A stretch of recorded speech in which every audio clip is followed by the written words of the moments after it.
Do you know when you go to the vet and you take your cat and they're like, first name, and you're like, obviously the name I named it, and it's like last name, and it's like, the fuck? It's like Cher, bitch. This is just Abra. This is my cat.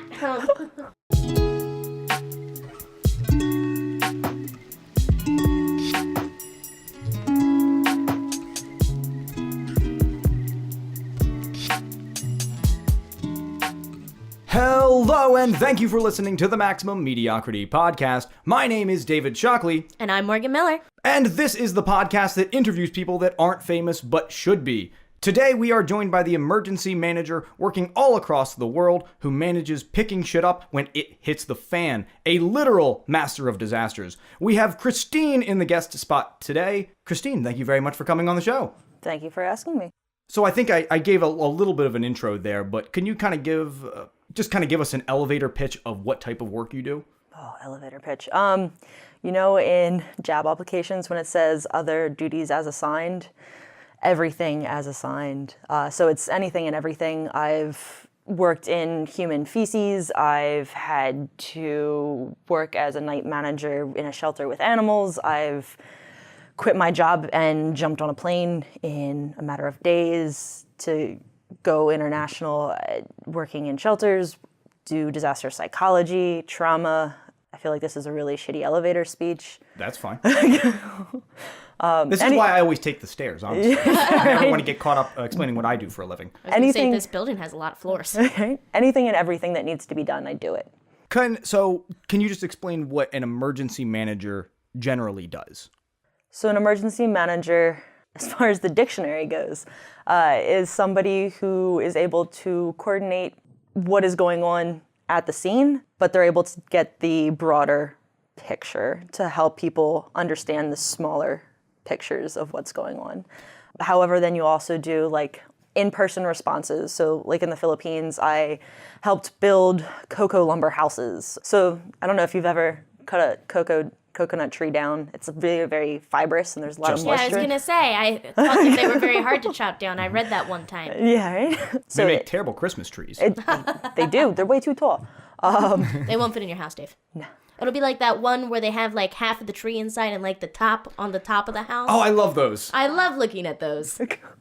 But we would cut down coconut trees and it would destroy your chainsaw and then you would have to fix your chainsaw.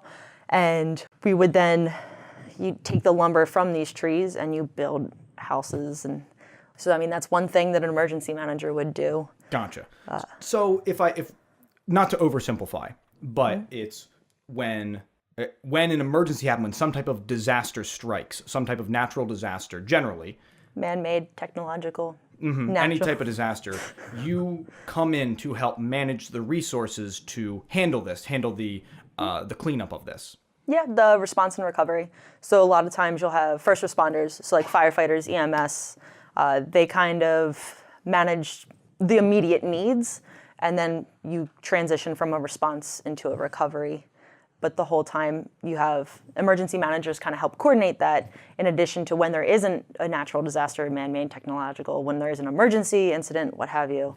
Emergency managers work to prepare and mitigate any harm that could happen. So preparing is training, exercising those trainings to make sure that the people actually can do what they've been training to do. So when shit does hit the fan, you don't send in a bunch of people who watched a PowerPoint and they don't actually know how to do anything.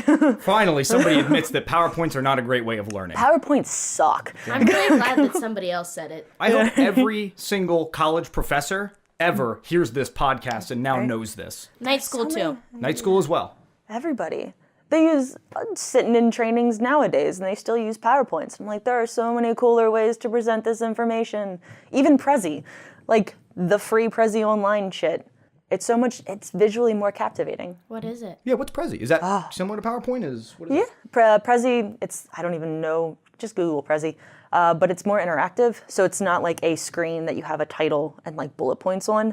So you could have like this picture, and you want to talk about trees. So it'll zoom in on a tree that then has information, and it can zoom back out to the larger picture. So it's more stimulating and like animated to the brain. And just so the people that are listening, they know that what we're looking at is just on the TV is a nature picture of some mountains and trees and stuff. It's very scenic, very Bob Ross-esque, if Yes. I may. It's very beautiful. So you're saying like you can zoom in on the trees and it gets a lot more interactive. There's Yes. also a waterfall. Yes. Oh shit, there is a waterfall. Look at that thing back there. Some high quality H2O. I bet you the audio podcast listeners love this. This is like that conversation you have with really boring people is the table is very square. Made of nice mahogany wood, a nice coat on it. See, I think it's That's more of what a rectangle. That's what I do when I come across people that I cannot have a conversation with. I just start describing things that are around me and hope that that'll spark this conversation into life.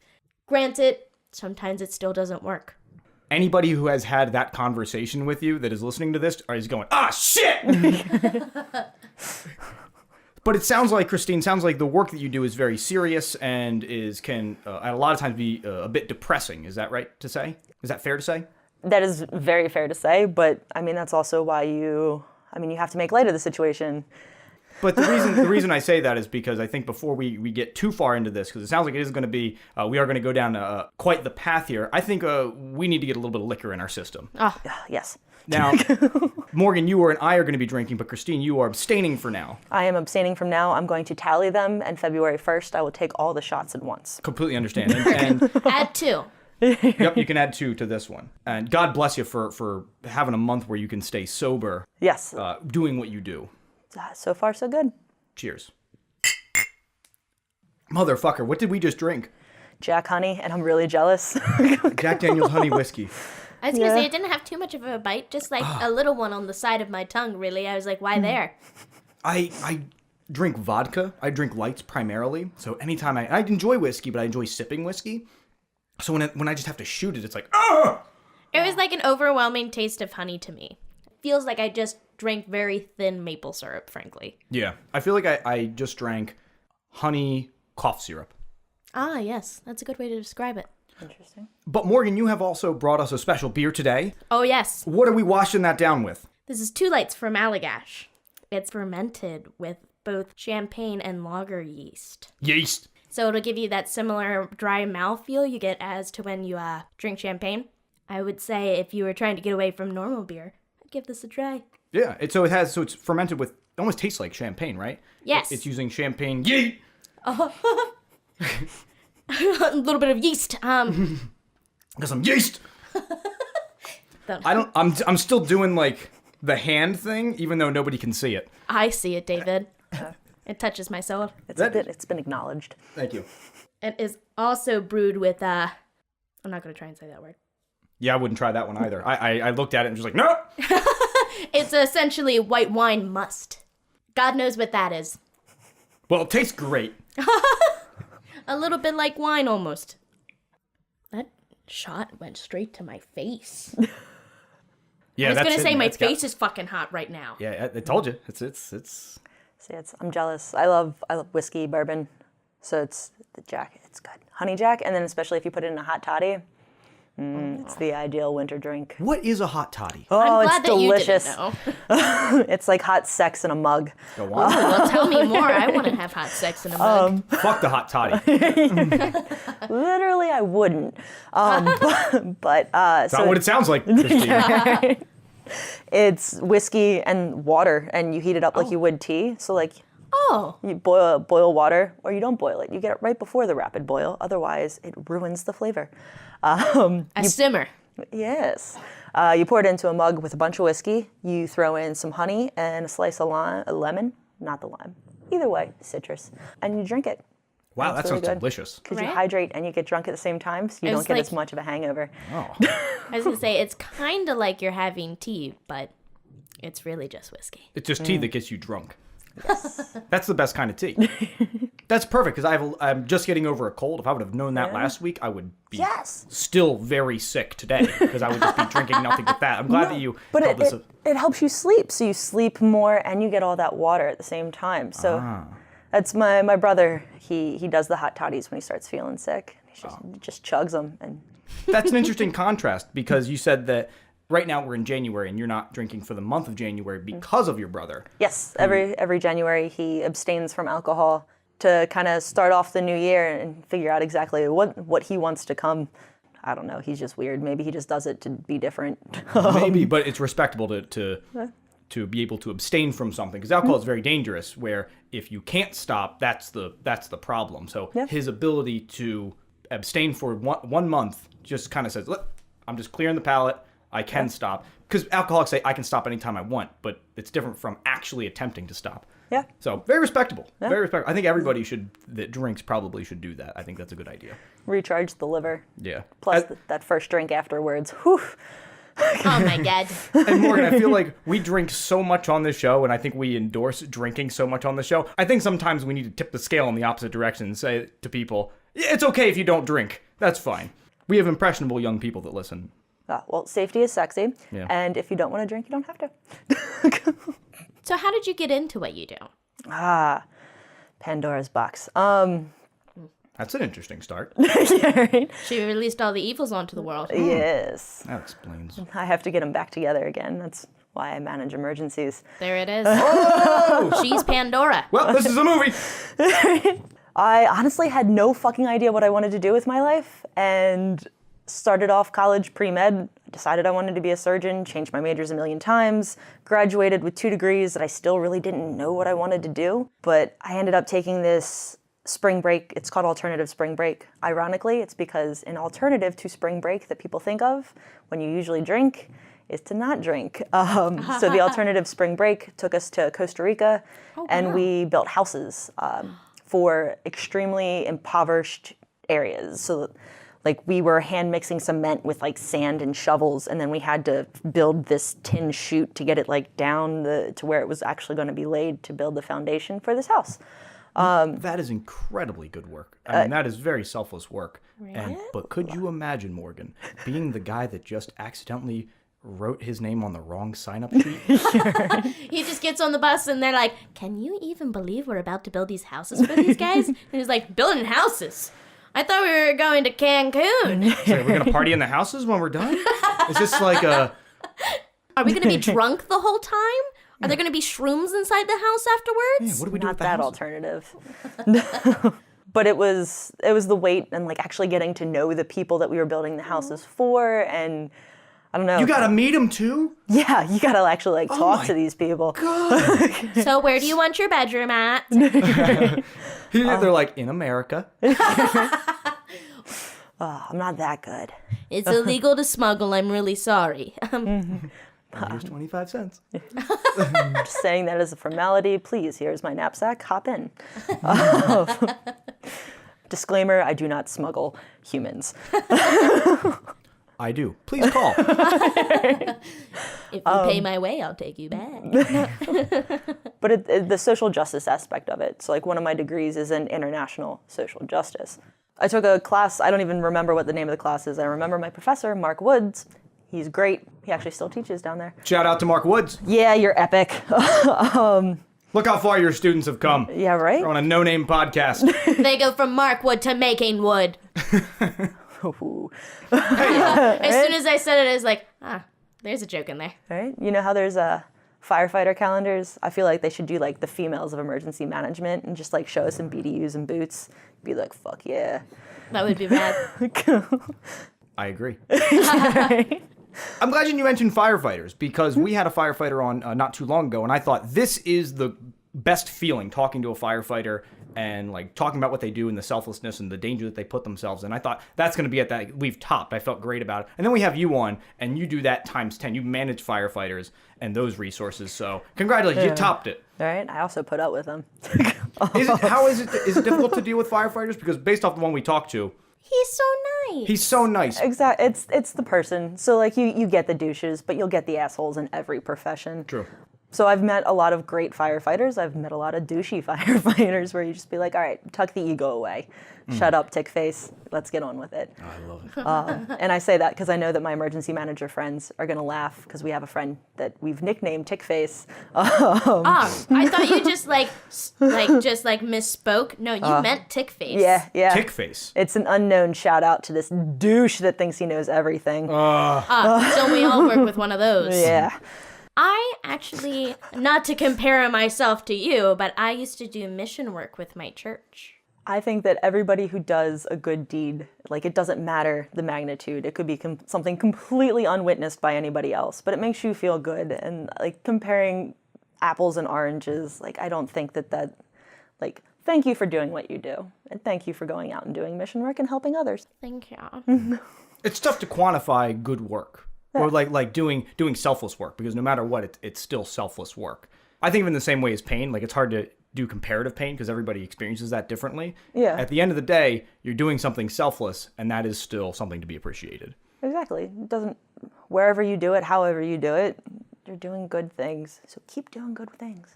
I could tell you about a time when too much shit hit the fan, and then we literally had to work in it, and then I ended up with dysentery. Oh, Go on.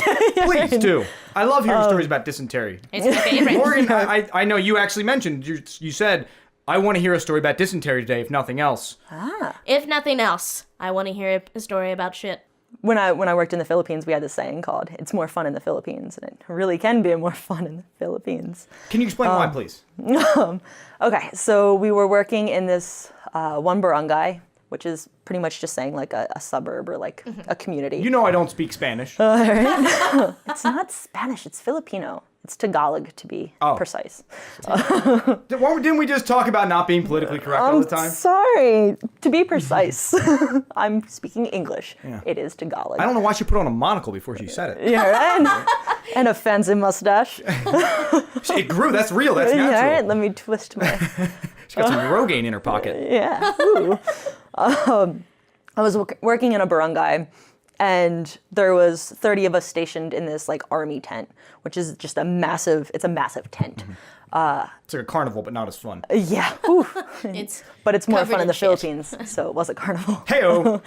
And we had actually built our showers out of bamboo, and thank you, Jeff, if you ever listen to this, for building those amazing showers. Thank you, Jeff. Kept our girl clean.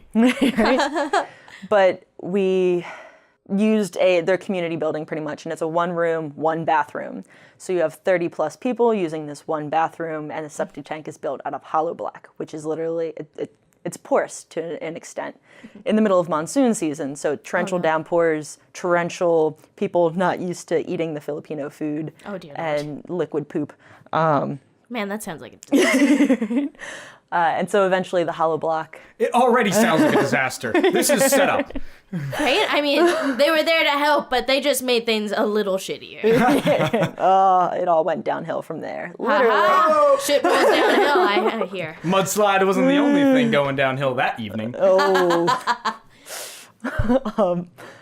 But, you know, with the monsoon and the water, eventually the septic tank, everything started to overflow. So we're working on the same land that we're living in.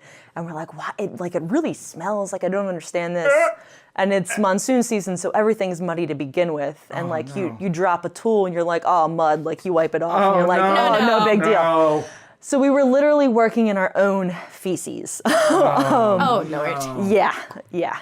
I bet you didn't drop no tools after that. Well, I mean, you keep working. How long? How long? We're not going to stop building houses for people. How long, Christine? How long? Well, I mean, we can't quantify it. Was it a week? It took us a couple of days to realize that it was actual human shit. How many times you put your fingers in your mouth? Which way is the wind blowing today? Oh, no. No, but it's on everything that you work with. It's, you're living and working and walking around in your own shit.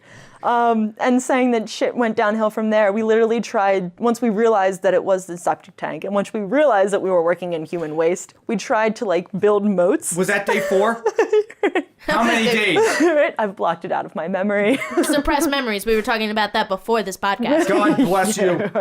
Jesus. Right? How can you not drink for a single day? Right? I would have been a month. I would just be out of it every day thinking if I accidentally put that much shit in my mouth. Oh, God. Let's talk about making bad jokes. Like, I had the luxury of going and staying in like a hotel that night to actually take a real shower because we don't have showers on base. We had those bamboo huts. We used a bucket. Was in the hotel? when you took that shower, was that the greatest shower of your life? Top 5. Definitely top 5. What do you do, Christine? What's the number one? It was number one. Does what's it involve number- sex? Because that's the only way it's better than that shower. Oh, man. What? I don't know if I want to know. I don't know if I want to know. All right. I picked up the soap. That was number 1. That was number one. But was it you that dropped the soap? It only matters who picked it up. Fair enough. Is shower sex overrated? It can be. I find it a little overrated. I feel like you gotta be similar height to your partner, or else it's real difficult. Or a gymnast. I just feel like Bendy. you're never like I'm not the sexiest when I'm just like naked and drenched in water. I don't think anybody's their sexiest then. Like we put all this effort, especially women, and sometimes me, we put all this effort into putting on makeup and, you know, making sure our hair is great and all of that, and then you just get in the shower and that just all runs and just goes away instantly and you're like, I want to have sex here. I look fucking great. I'm just saying, David, sudsy titties. Would you say that it's more about feeling than looks, maybe? It's definitely about feelings, because that's the only reason I have shower sex. Sudsy titties are pretty nice. Sudsy titties. Sudsy titties agreed, Christine? Yeah, 100%. All right. It's something about them being all slippery. I don't know what it is. All right. Just makes you want to grab one more. Anyway, moving on.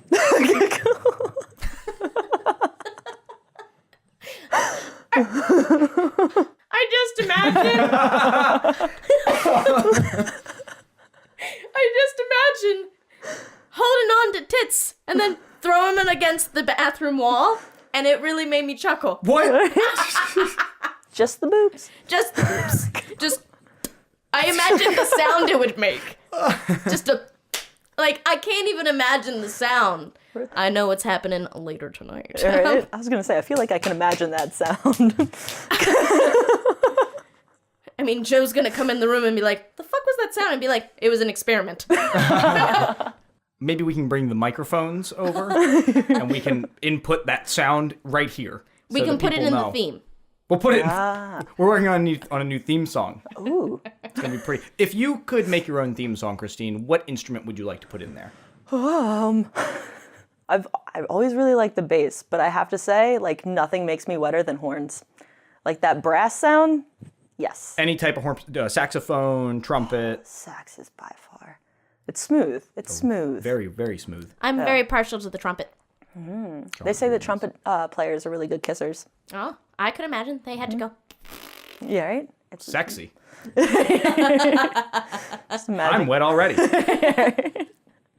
I recall in 4th grade, that's how my instrumental teacher described it to everybody in the brass section. I hope to make not. to have to like blow your lips so they move like that. And I gotta tell you, 4th grade Morgan had to suppress a giggle. She just made a big fart sound in front of a whole bunch of 4th graders. It wasn't fair. It sounds like you're the one that needed some Orbit gum. Yeah. I chew Orbit gum regularly, thank you. You guys should get paid for every time you say Orbit gum. I agree, Christine. Every time we mention New Amsterdam vodka, even though we didn't drink it this episode, pay. Right? Or the Allagash. What's the type of Allagash that you're drinking? 2 lights. Yeah. 2 cents. Right there. Right There it is. I'll say it like 80 times one episode. We can just make it episode exclusively, an hour long, just me saying 2 lights, 2 lights, 2 lights, 2 lights. We'll get 2 pennies each time. I hope. I have a question. In doing my research, Christine, Shouldn't is do there a research. difference between an emergency manager and a disaster manager?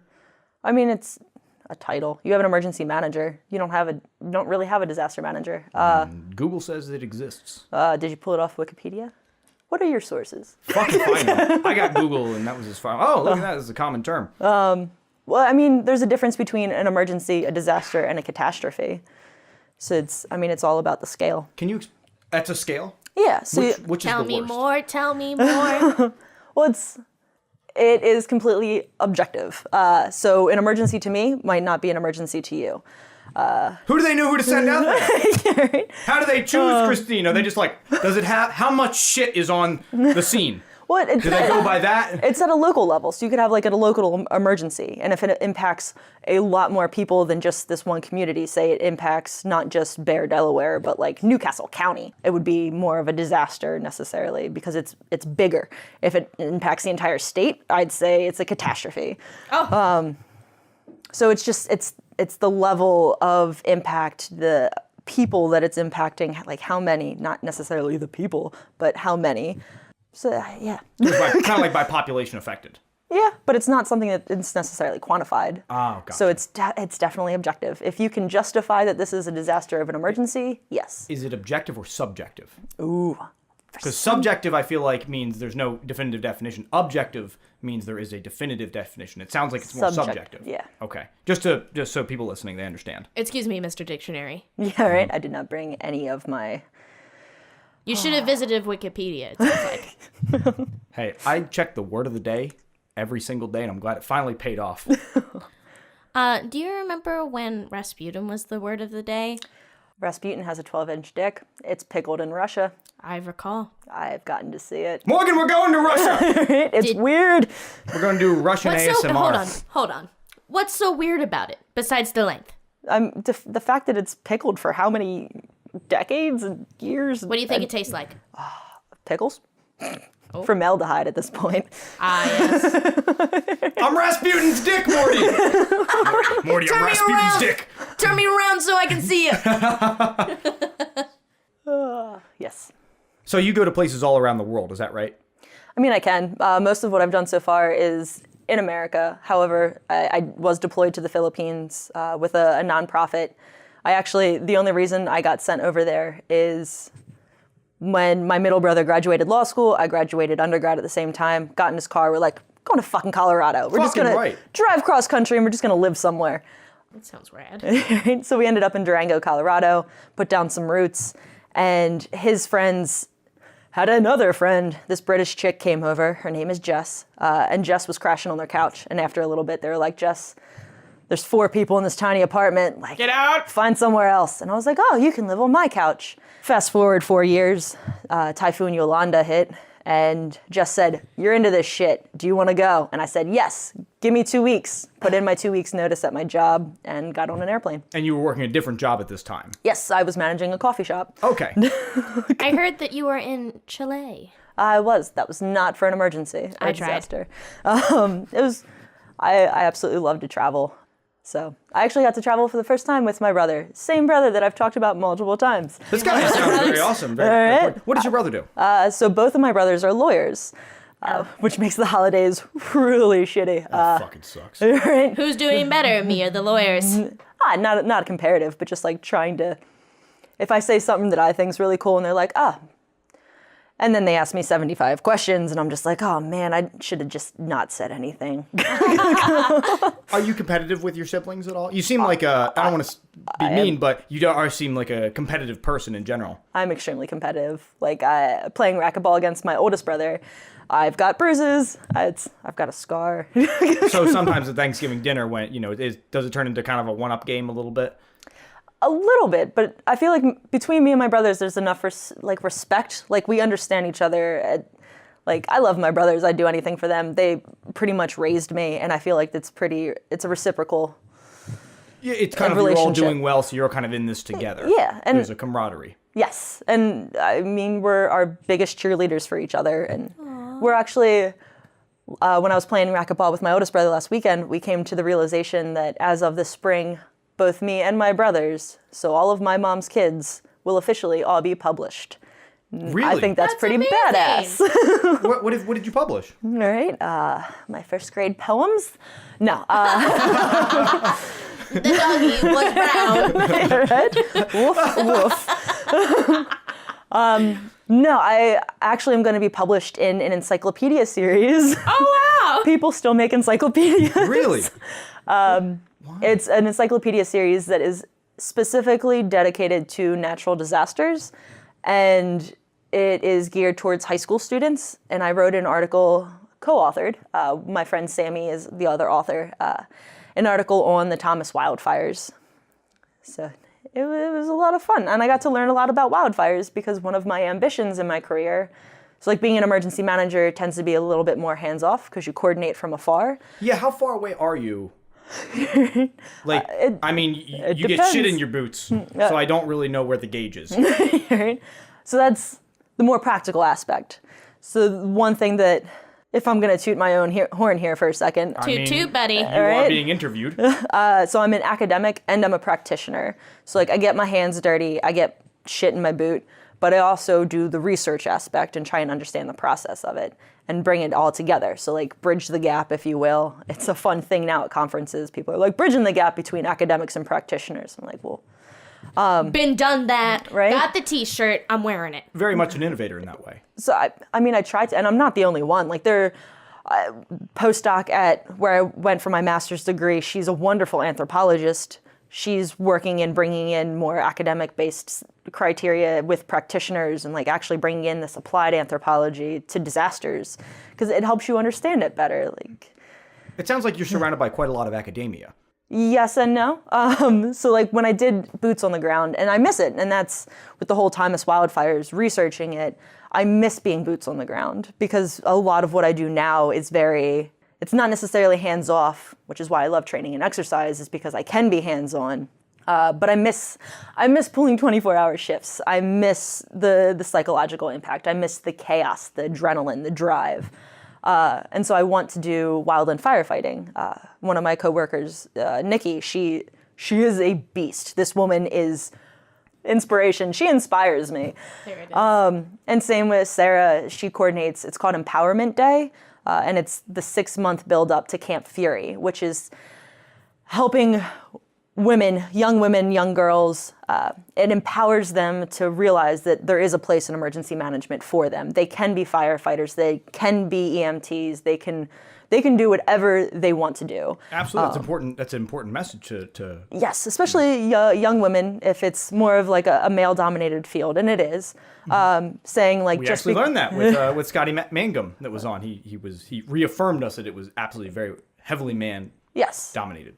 Yes, it is insane how many men you deal with on a daily basis, and just the comments that come out of your mouth. And you're like, do you actually realize what you were saying? Yeah. Did you even hear what you just said? Did you hear the words that were coming out of your mouth? Right? Like I tried to. I was working with some instructors last week, and I was trying to ask for the class roster. And I gave him one of my coworkers' numbers. I was like, I'll be here at 8 o'clock tomorrow morning. However, if you get here before that, here's this guy's number. Call him. And he says to me, he's like, hey, sweetie, why don't you give me your number and we'll call you before 8. And I was just like, you just fucking called me sweetie. Like, I'm not even going to give a response to this. I'm out. Like, fuck you. Yeah. I'm There's done. time and place. Right? Let me just burn holes into your soul as I leave.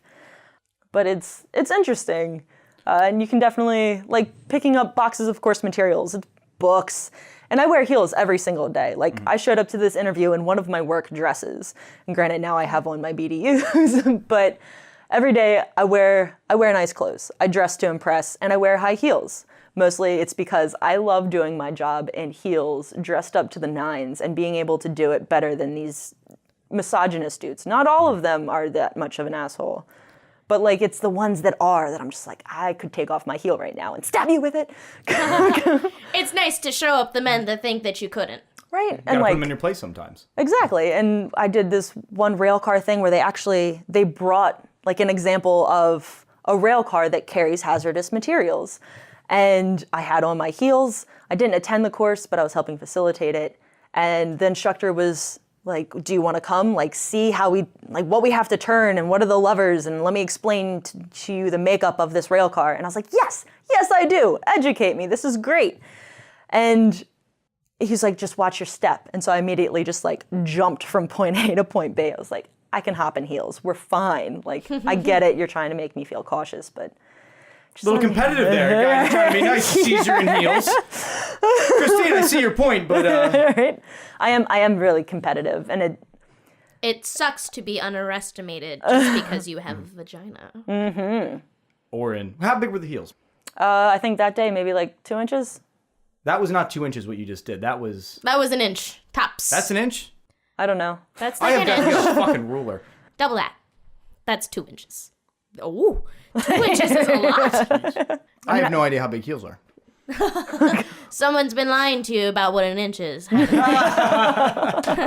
Oh, man. Oh, double nuts. I did it again. Oh, double nuts. That explains a lot. But even, so like I was in Lake City, Florida, and I was the person who was on site that was supposed to be our on-site supervisor, and I was a team lead.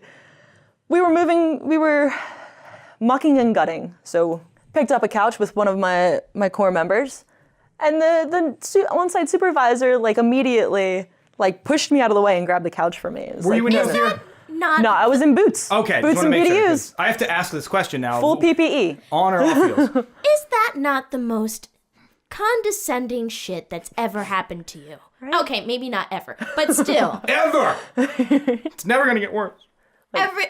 When people are like, "Can I help you with that?" I'm like, "No." Even if I were to have needed help, I mean, not every time, but if it's like something totally in my power and they ask, I'm like, "No." Right? I will walk miles with this now. Yeah. But it's definitely, if you're listening, look up Empowerment Day and look up Camp Fury, because those women are beast. And there are males that support the Camp Fury incentive of empowering young women to be in a male-dominated field, or that they're fully capable. Anybody can be in this field. That's great. Anybody can be in whatever field they want, even helicopter people. We'll make sure to link that in the show notes for you, for anybody listening. One question I did want to ask, because you go to so many places and you see so many disasters, when you come home, does it make you more or less sympathetic to the dumb bullshit around you?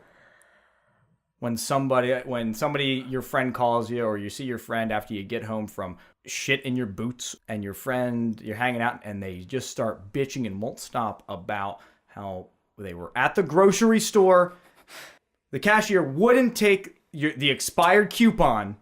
That bitch. Are you more or less sympathetic to that? Is it you?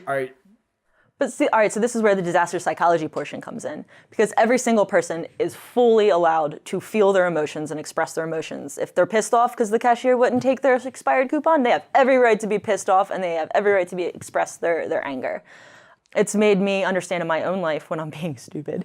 So it's kind of been humbling. Yeah, so it's like, calm down, Christine. Like, worse things have happened, and I think I've literally been shit in people's Yeah, and they didn't just get back from Chile. And I mean, all right. So Philippines. I was down in the Philippines for 7 months. Eat shit and live, like, response and recovery, and you see a lot of horrific things. And like, one of the women, she was a Filipino woman. And disclaimer, this is where it gets heavy. So now we're getting heavy? I mean, we can. I'm gonna get my tissues real quick. Right? So this woman, Vanessa, she's a Filipino woman, and she impacted me so much because she was married to this man who would abuse her. And it was a domestic violence case. They had 2 kids, and you can... It still impacts me. Why are you laughing, Christine? This is very serious. It still impacts me to this day. And it's a story that I always tell in these disaster psychology portions, and it gets me so shooken up that I then have to like stop. But we have plenty of beer, so go ahead. No drinking. Just for you. But You're the one that has to hear it for the first time. Please. She finally got herself. The Philippines is the only Christianity-based country in Southeast Asia. Okay. So the idea of divorce is not smiled upon. So in order to maintain her bond with her family, she wasn't really looking at divorce, but inevitably she divorced her husband because he was abusing her. And she took her kids and gave them to her brother.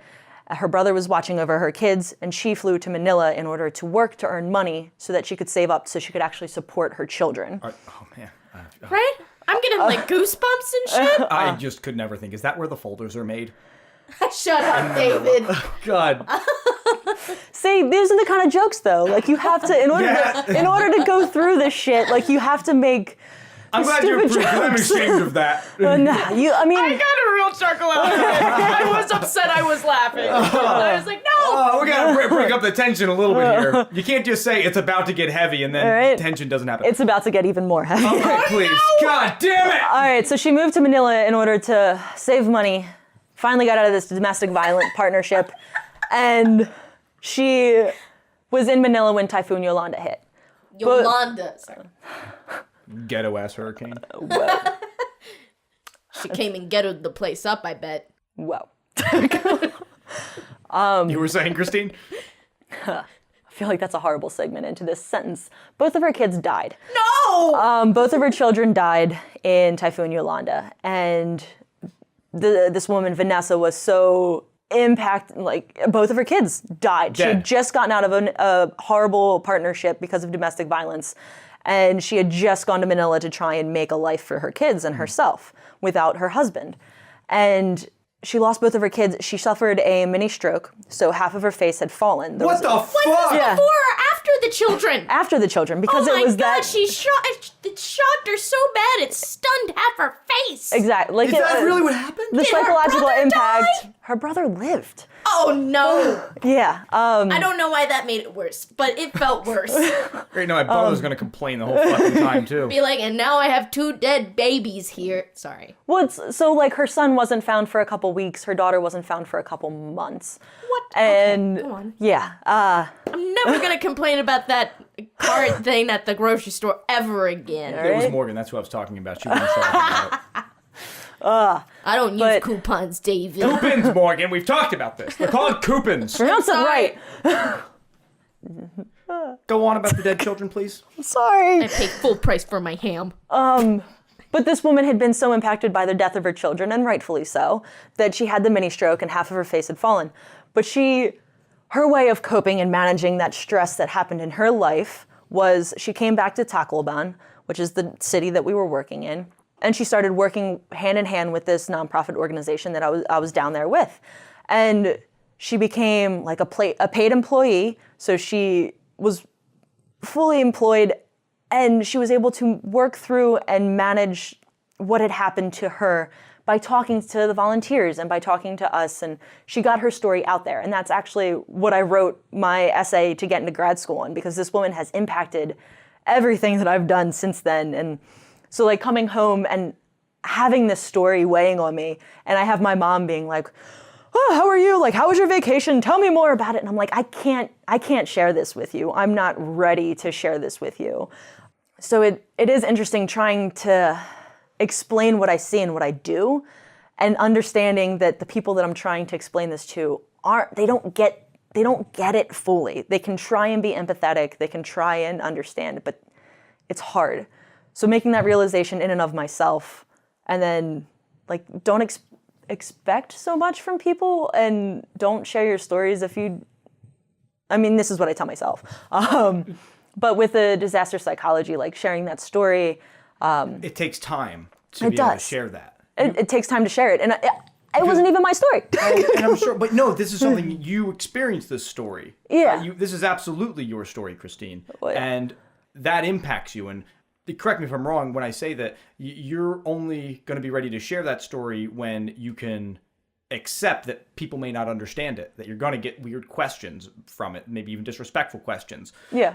So my next question, just kidding. Dear. About the dead babies. Well, Morgan, I think we've I'll made keep a that grave in mind. mistake. We've accidentally turned this into an actual interview and not just a bunch of people fucking around drinking. I'm sorry. You need to drink more. Okay, can we do the quiz before I cry? Of course we can. We're going to lighten things up a little bit. I'm sorry. It's okay. Normally, the quiz normally works where you answer some questions, and depending on how good you do, either me and Morgan or you take a shot. But I think no matter what, me and Morgan are just going to take a shot. I think you That should. was the saddest story I've ever heard. But it gives you hope. She gives you hope. Yeah, it gives She me... did give me hope. It was like really sad at first, and then it was like, I can do anything. Overcome. Empower. Everything is temporary. I told you this is a entertainment podcast. If we dedicate too much time to education, then we have to change our category. This is and it now a fucks us self-help. over. This is self-help now. Oh, Fuck me. That category is equally hard. it is. Well, Christine, now that you've ruined our day, It's my job. you're supposed to fix disasters, not cause emotional disasters in my heart. Yeah, but I need more disasters in order would to call keep this- my job. I would call this a catastrophe. Oh. We want to lighten things up a little bit Make light of the situation, if you will. because you are incredible at disasters, emergencies, catastrophes, what have you. But how good are you with first world problems? Probably not as good. This is the quiz. Oh, dear. The quiz is personalized to you. Oh. Normally, the way this works is I'm going to ask you 5 questions, Christine, and if you can get at least 3 of them correct, then me and Morgan, as the creators of the quiz, means we're bad at making hard quizzes, and then we have to take a shot. I didn't help make this one. She never helps make them.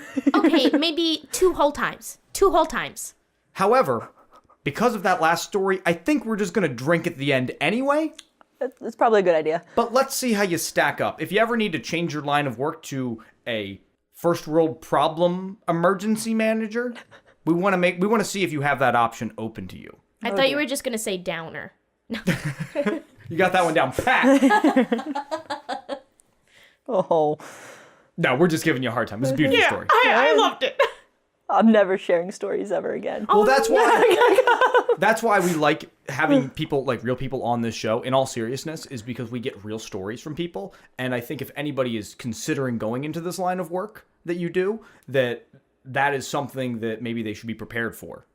To be strong. To acknowledge mental health needs. All of that. But with that being said, are you ready for the official Maximum Mediocrity First World Problem Quiz? I think so. Ready as I'll ever be. Question 1. What should you do if you eat something too cold, too fast, and you get brain freeze? How do you solve that? You put your tongue on the roof of your mouth? That is correct! She's on the board! Ding, ding. All right. Question. Good thing I like ice cream. Shit-flavored ice cream, I imagine, based off of your work. Favorite. No, I love it when you go to Cold Stone and they do the cake batter ice cream and you mix in pie crust because I don't like it when there's high stuff. It is high stuff, isn't it? I don't like it when there's hard stuff in my ice cream. Like, I don't want to chew it. So I like the fact that I can, anyway, Nice. brain freeze. They shit right on the counter for it. Fresh. From the Philippines, they ship it in. Question 2. It's hard to take the trash bag out of the trash can. How can you make this easier? It's too hard, Christine. Recycle more often? But I mean, I got the trash in there. What am I going to do? It's too hard to get out of there. How to make that a little easier for myself? I mean, take the trash can to the actual, like, receptacle and dump it, or, like, stand on the bottom little steppy thing and pull, or... Good options. I mean, I like all those options. multiple solutions to the same Make problem. a little hole in the bag? I don't know. Right? Very close, Morgan. You drill some holes in the bottom of the trash can. And that way that less transfers. suction. Yeah, it gets rid of the suction. But what about if there's juice in the bag? What if there's a hole in the bag and the juice comes out of the bag? Well, then it's a whole other problem. Oh my God, this sounds like a terrible idea, though. I mean, you don't have to put it right on the bottom. You can lift it up a little. You can. Okay. You said bottom. Yeah. I was having some serious thoughts. I was recalling that whole shit incident we heard about earlier. Yeah, I mean, I'm just saying it's probably about an inch off of the ground. So I mean, Okay. about this far off the ground, as I've heard. All right. That is not an inch. No, my girlfriend says. That is about a foot. That makes sense, though, because if you think, like, chugging beers, like, you have to have a little bit of space, a little bit of air needs to get into the bottom. Exactly. yes. Mm-hmm. So I'm gonna say I'm gonna take the pass option. Did not get that one, Christine. I gave options. You did give They options. were good options, really. Right? You didn't say that Just there was... reuse the trash bag. That's a great option. Recycle, she said. Yeah, I said recycle more often. Okay, Morgan. Well, I'll let you be the judge here. What do you think? Think she got I'm it? ready. No, she didn't. But Okay. But they were good options. See, she's trying to make me into the bad guy. Question 3. I can't spread my butter on the toast because I just took it out of the fridge and it's cold. What can I do?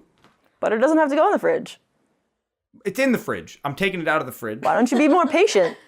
Because I'm hungry, Christine. Right? I have my hot toast. I feel like there's like one of those infomercial inventions where it's like the hot bladed and you can use that. I don't know. You're right. Use a lightsaber. Yeah. Look, where are your lights? I have like an actual answer. I like to turn on the oven. And I like to set the butter on top of the oven. You could also toast the bread. You could toast the bread, or you could gently microwave that stick of butter. Gently. Well, Morgan, I'll give you a honorary point for that one. That's right. I'm participating in this quiz today. Christine, sadly, no points. No points, Again, Christine. options. A good They option. were bad options. I can't help it that I'm good at taking out the trash and buttering my own bread. Yes, you're so prepared. She takes the butter out You're right. before she needs it. I am patient. I plan ahead. When she bakes, she never leaves the butter in the refrigerator on accident, like I do every time I bake. Wait, you're not supposed to leave it in the refrigerator? I thought that's where... No, they always called for softened butter. Yeah, but I mean, if I'm not fucking using it, I can't just have butter chilling out in my house all day just in case I'm like, That's I why might want they- some fucking toast. That's why they had those little butter things. Yeah. Or you could use like a butter butter tray. bell. Is that sanitary? I feel like Butter it's not bells? sanitary. The water at the bottom of the butter bell is like kind of cool. What is a butter bell? It's a bell of butter. It's this thing. Oh, okay, we're not talking about that here, David. I'm so confused. Google butter bell. You'll have no more problems with your butter, bitch. The answer, Christine, was... Butter bitch. You use a cheese grater and you grate the butter on there. Well, But it's that still sounds hard. Fun. That's making dishes, bitch. Right? That's And then you bad have a option too. dirty Do you cheese want grater. butter on your toaster? No. What if you're lactose intolerant? I don't like butter that much. I'll give you a point for it. 2 points. I'll take them. Question 4. Christine, my champagne is no longer bubbly.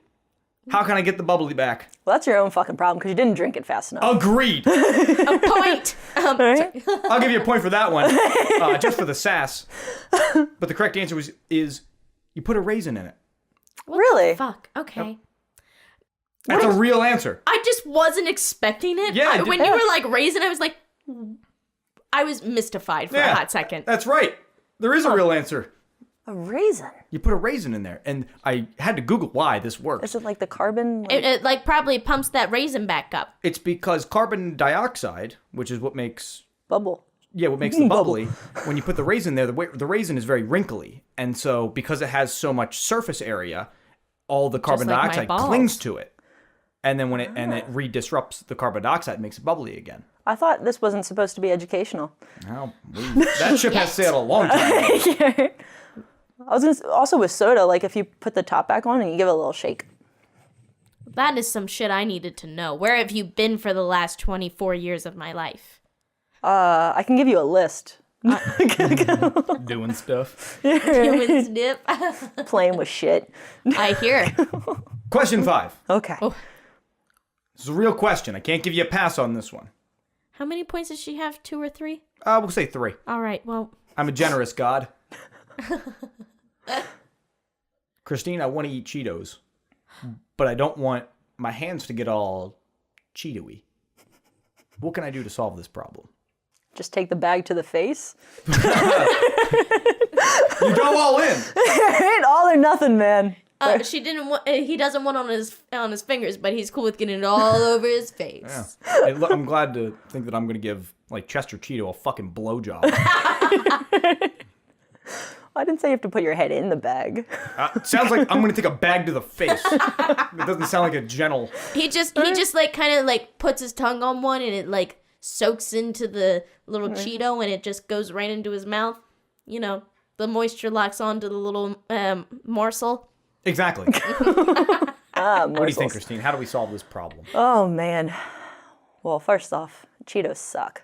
My God, get out. The podcast is over. I didn't realize we had a communist with us. We wasted all our questions on disaster management. This is already a disaster. Encroaching on a catastrophe.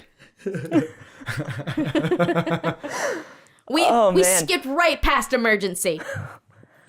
I mean, I don't know. I feel like when you like eat the bag kind of deal and you like shake things into your mouth. Oh, I see. You just kind of... Yeah. That's tough. That's tough. Right?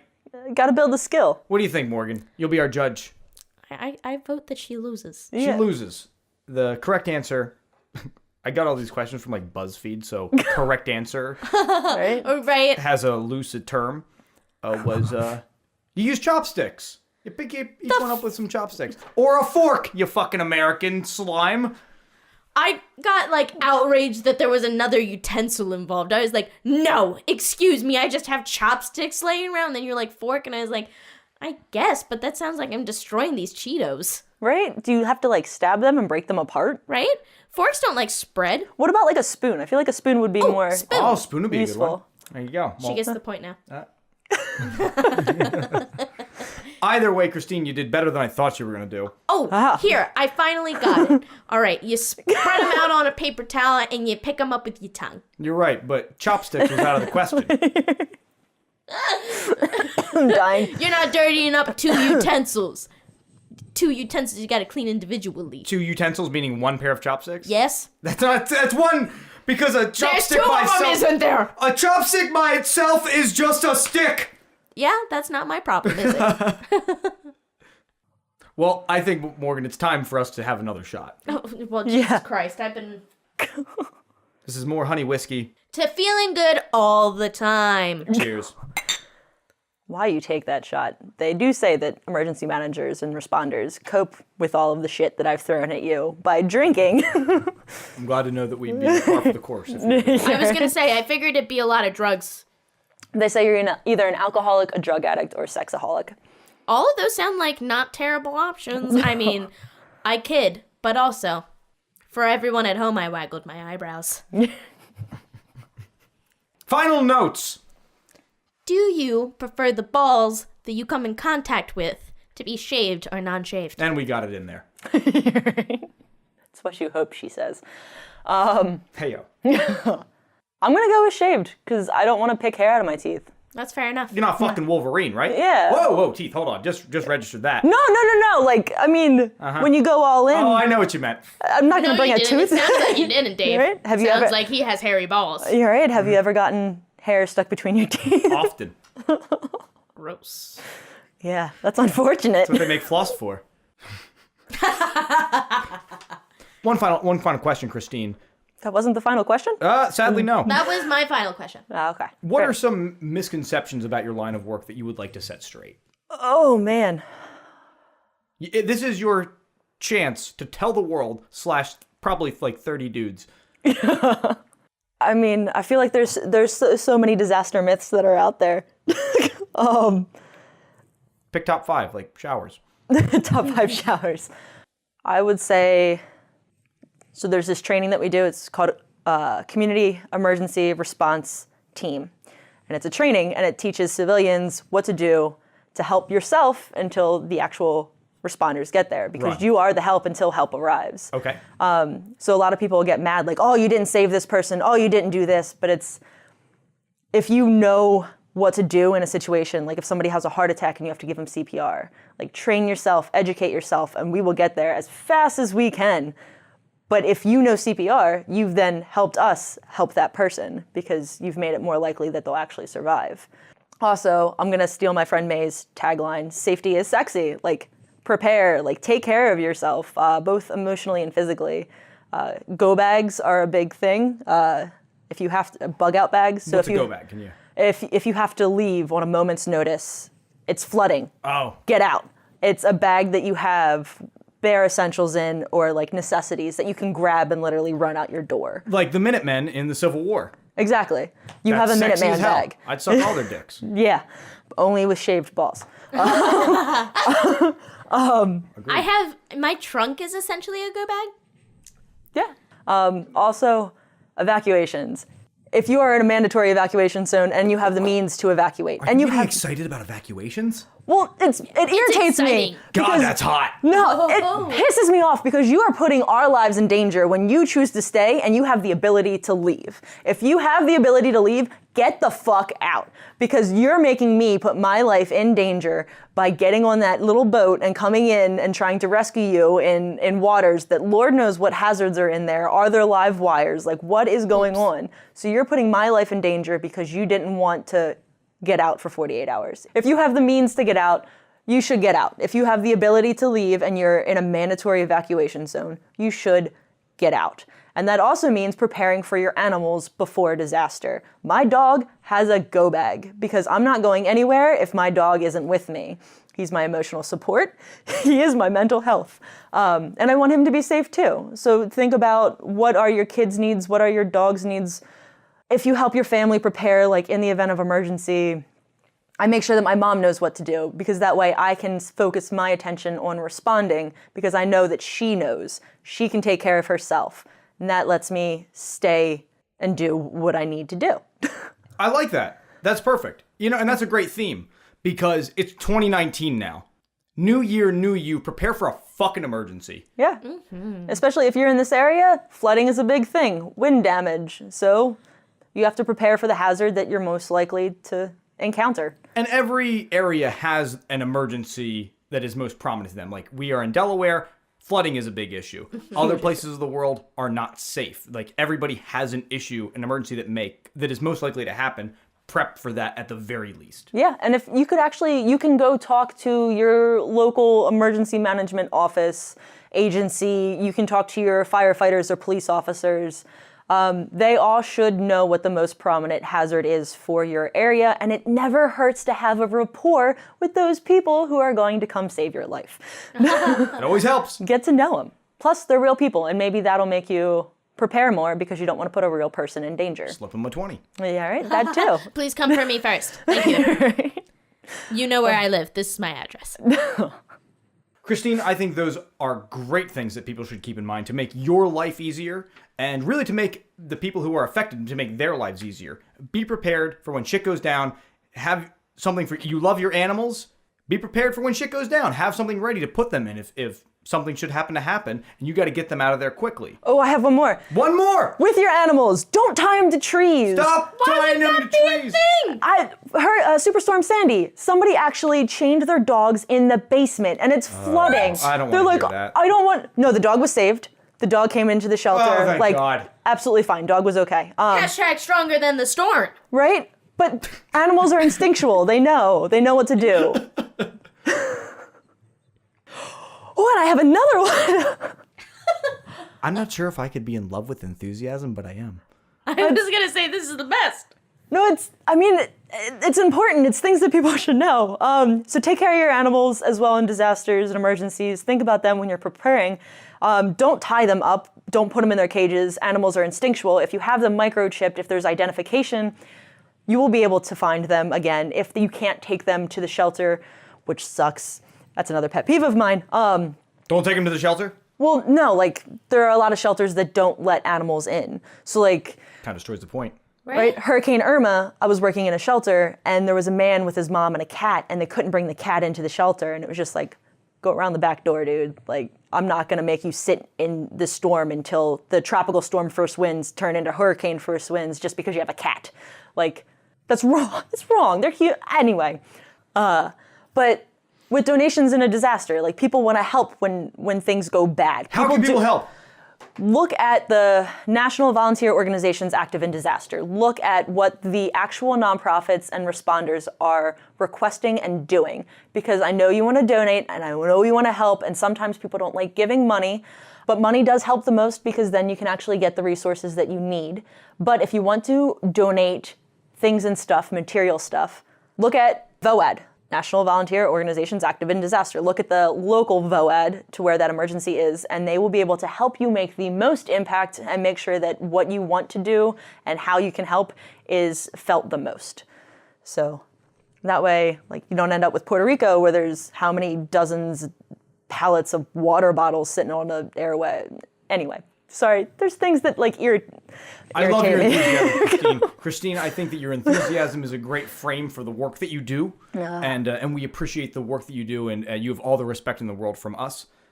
We do have to end, though. Okay. So, thank you very, very much for listening to the Maximum Mediocrity Podcast. If you like this episode and you want to hear more, go to MaximumMediocrity.com. Special thanks to Christine Bestie for joining us today and teaching us so much about emergency response. Morgan Miller was our co-host, and our PA, Ryan Konjerski, for his help and shutting the fuck up when he needed to.